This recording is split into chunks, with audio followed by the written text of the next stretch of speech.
Quando a fé controla demais, o preço silencioso pode ser a vida. Meu nome é Valdir Camilo, eu sou cristão, sou pesquisador da Bíblia e também sou terapeuta especialista em saúde emocional. E nesse vídeo, a pedido de um comentarista que comentou debaixo de um vídeo meu, eu quero mostrar que existe uma associação, existe uma relação entre um sistema religioso controlador e a possibilidade de suicídio, né, de autodestruição. Especialmente quando uma religião é exclusivista, que ela se coloca como sendo a única verdadeira, e que a pessoa depende, portanto, dessa religião para ser salva.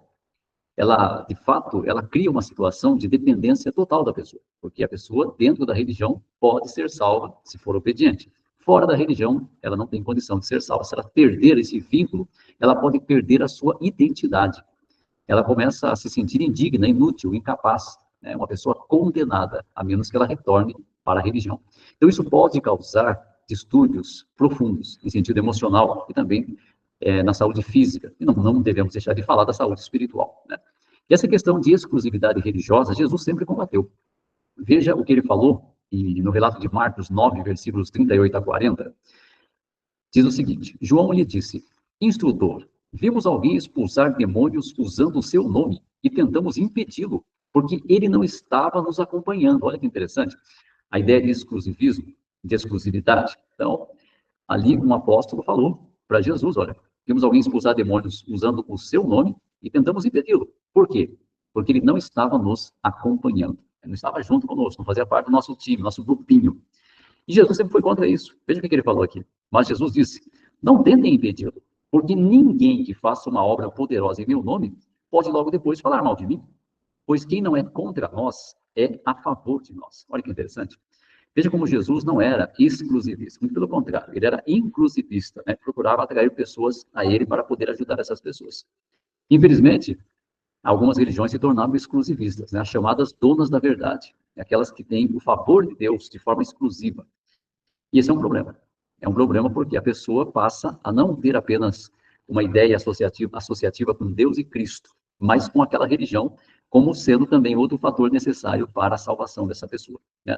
E quando você lê a Bíblia, você percebe que Jesus, ele foi exclusivista em relação à pessoa dele, porque ele era o único que podia salvar.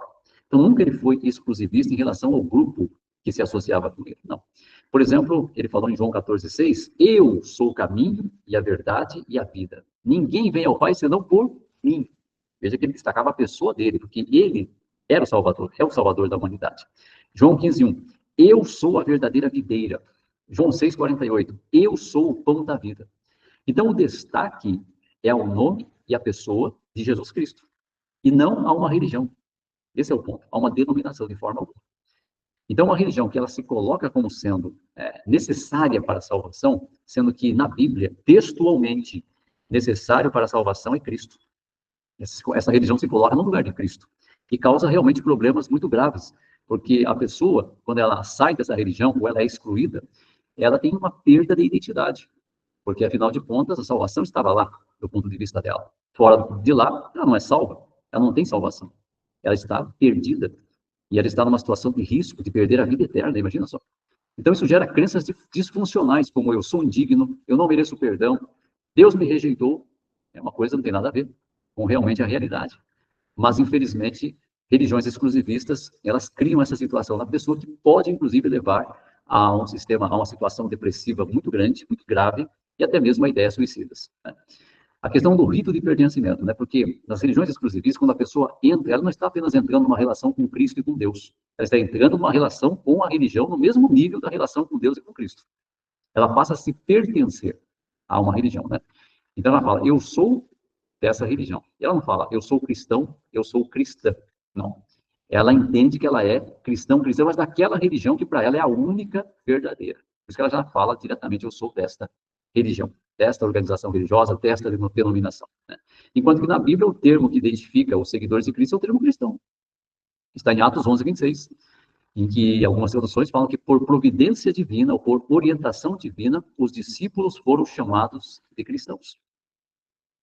Outro fator é a questão quando a gente usa o entendimento da neuroplasticidade, né? A capacidade do cérebro, né, de se modelar conforme as crenças que nós temos.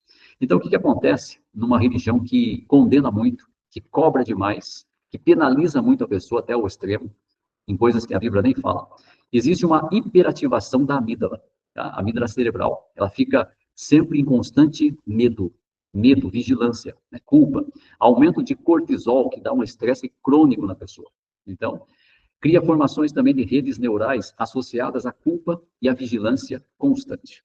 Isso causa um problema muito grave na pessoa, né? E quando a pessoa sai daquele movimento, daquela religião, o cérebro entra num colapso adaptativo. Por quê? Porque ele fica numa desorientação mental, uma crise de identidade, né? Uma dor emocional aguda. É algo terrível.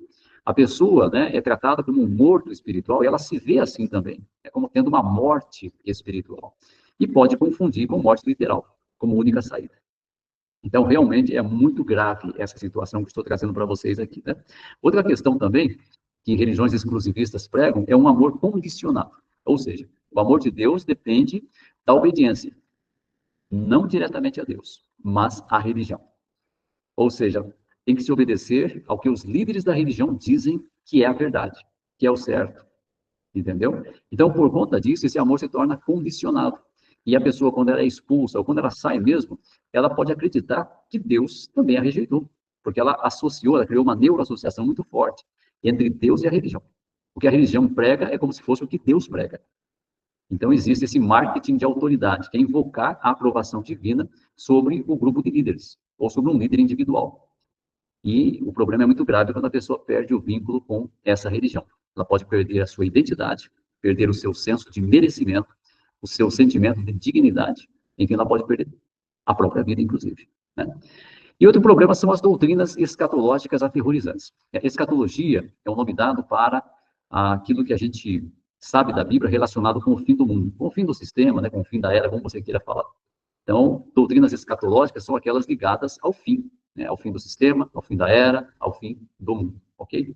E religiões que falam, por exemplo, de uma destruição em massa no fim do mundo, podem causar muito pânico, um pânico existencial. Um exemplo é dizer que, por exemplo, quando uma pessoa não segue aquela religião, ele vai ser destruído no Armagedon, né? Vai morrer com os demais pecadores, né? Os demais do mundo apartado de Deus. Isso gera um pânico terrível, existencial, né? Especialmente em pessoas frágeis emocionalmente, tá? Então, tirando a conclusão de tudo isso que eu falei para você, tá? Que a ligação entre sistemas religiosos controladores e suicídio é real. É documentado em diversos estudos e também relatos, tá? A prática do ostracismo, que é o isolamento social imposto, forçado, o uso também da culpa religiosa como controle, a manipulação da identidade pessoal e a criação de medo existencial criam um ambiente propício para doenças mentais graves e, em casos extremos, o suicídio. Então, se você for falar com uma pessoa, com alguém que passou por isso, é muito importante que você atente para o que eu vou falar agora. Valide a dor da pessoa, reconheça a dor dessa pessoa como sendo significativa, não apenas como sendo uma coisa qualquer. E também, principalmente, valide o valor dessa pessoa, como pessoa, independente de religião. Todos nós valemos como pessoas. Cristo morreu por pessoas. Então, valide isso para a pessoa, né? Mostre que é possível reconstruir a identidade fora do sistema religioso. Encoraje a pessoa também a buscar psicoterapia, grupos de apoio, comunidades seguras. Inclusive, eu tenho um grupo de terapia em que eu ajudo pessoas, né, que saíram de denominações controladoras, ou até estão nelas, mas querem sair, né? Se convenceram de que não querem mais viver sob esse pânico constante, esse estresse constante, e já talvez nem concordem totalmente com alguns ensinos religiosos, né, dessas religiões. Então, eu tenho um grupo e eu ajudo a pessoa em sentido espiritual e também emocional.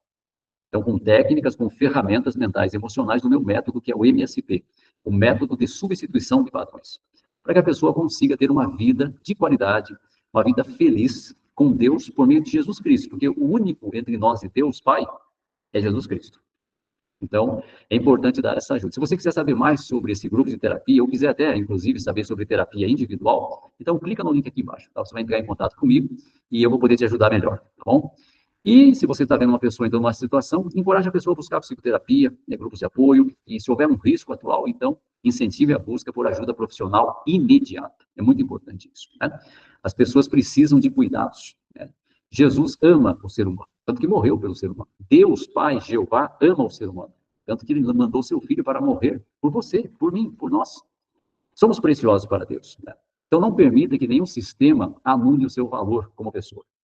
Que nenhum sistema dê a entender ou faça você se sentir indigno, não merecedor, uma pessoa que não merece a atenção, o cuidado de Deus. Não permita isso, porque você é muito precioso. Porque Deus deu por você o bem mais precioso que ele tinha e tem, o seu filho amado, o seu filho mais querido. Então, eu espero que esse conteúdo tenha te ajudado.